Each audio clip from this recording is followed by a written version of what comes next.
हर दिन एक भिखारी दरवाजे के पास आकर भीख मांगता था और घर का मालिक हमेशा घर के बाहर आते ही उसे देखकर फिर जाया करता। कई बार उसके लिए गालियां भी बकता। वो कहता, तू जिंदा ही क्यों है?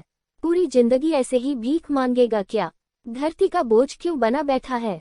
और कभी कभी उस भिखारी को गुस्से में वह धक्का भी मार दिया करता। इतना कुछ हो जाने के बावजूद अधिकारी के मुंह से सिर्फ यही निकलता कि भगवान भगवान तुम्हारे पापों को माफ करे। एक बार सेठ को धंधे में बड़ा नुकसान होने की खबर मिली। सेठ बहुत परेशान था कि तभी उसके दरवाजे पर वही भिखारी आया। गुस्से में अपना आपा खोते हुए सेठ ने उस भिखारी को पत्थर दे मारा। पत्थर लगने के कारण भिखारी का सर फूट गया और उसके सर से खून बहने लगा। फिर भी दर्द से कराहते हुए भिखारी ने इतना ही कहा, भगवान तुम्हारे पापा को माफ करे।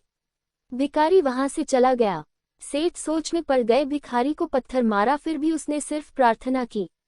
सेठ का गुस्सा शांत हुआ, शेर का मन शांत हुआ। भिखारी का रहस्य जानने के लिए सेठ ने भिखारी का पीछा करना शुरू कर दिया। भिखारी जहां जहां जाता सेठ उसके पीछे जाता। सेठ ने देखा कि कोई उसको खाना देता, कोई उसको मारता, कोई अपमानित करता तो कोई गाली देता। लोग भिखारी के साथ चाहे जैसा व्यवहार करते, लेकिन भिखारी सबके लिए एक ही प्रार्थना करता, भगवान तुम्हारे पाप माफ करें। अब रात होने को आई थी। भिखारी अपने घर जाने के लिए लौटा। वो अपने घर पहुंच गया, लेकिन सेठ अब भी उसका पीछा कर ही रहा था। एक पुरानी टूटी हुई खटिया पर एक बूढ़ी औरत लेटी हुई थी, काफी कमजोर और बीमार लग रही थी। वह भिखारी की पत्नी थी। अपने पति को वापस आता देख वह खाट से उठ खड़ी हुई। पत्नी ने अपने पति के भीख वाले कटोरे में देखा, उसमें सिर्फ आधी बासी रोटी थी। उसे देखकर वह बोली, आज बस इतना ही मिला, और हाँ, आपके सिर से खून निकल रहा है, ये चोट कैसे लगी? बूढ़ा भिखारी बोला, आज बस इतना ही मिला, किसी ने कुछ दिया ही नहीं। सबने गालियां दी और एक नए पत्थर भी फेंकना, इसीलिए मेरा सर फट गया।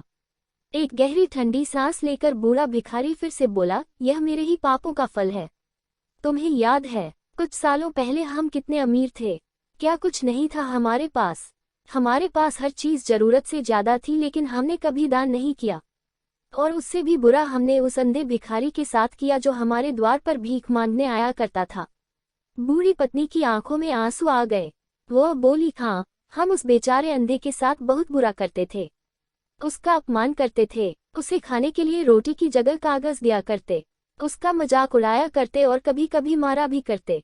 मैंने कभी उसको रास्ता नहीं दिखाए। एक बार मैंने उसके मुंह पर मिट्टी भी फेंकी थी और वह हमेशा दुखी होकर यही कहता कि भगवान तुम्हें तुम्हारे किए की सजा देगा, भगवान तुम्हारे पापों की सजा जरूर देगा। उसका श्राप सच हुआ और हम इस दुख भरी जिंदगी में आ गए। भिखारी बोला, हाँ, उसका श्राप सच हुआ, इसलिए मैं किसी को बददुआ नहीं देता। चाहे कोई मेरे साथ कैसा भी बर्ताव करे, मैं हमेशा उसके लिए प्रार्थना करता हूँ।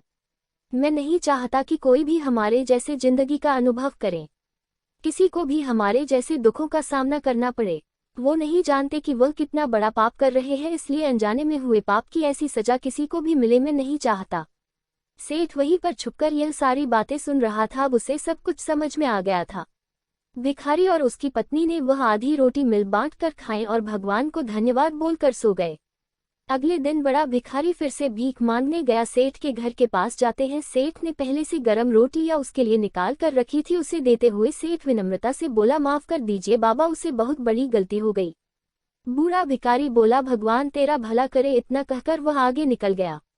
इस कहानी से जो सीख लेने लायक है वह बड़ी ही सिंपल है कि आदमी चाहे किसी के बारे में बुरा कहे या भला करे, लेकिन भगवान सिर्फ कर्म के हिसाब से उसको फल देता है। क्या हुआ अगर भगवान नहीं दिखता है, लेकिन ये बात बिल्कुल सच है, उसके खाते में सबका हिसाब बहुत बहुत पक्का होता है। इसलिए जब किसी के लिए कुछ भी करो तो अच्छा ही करो।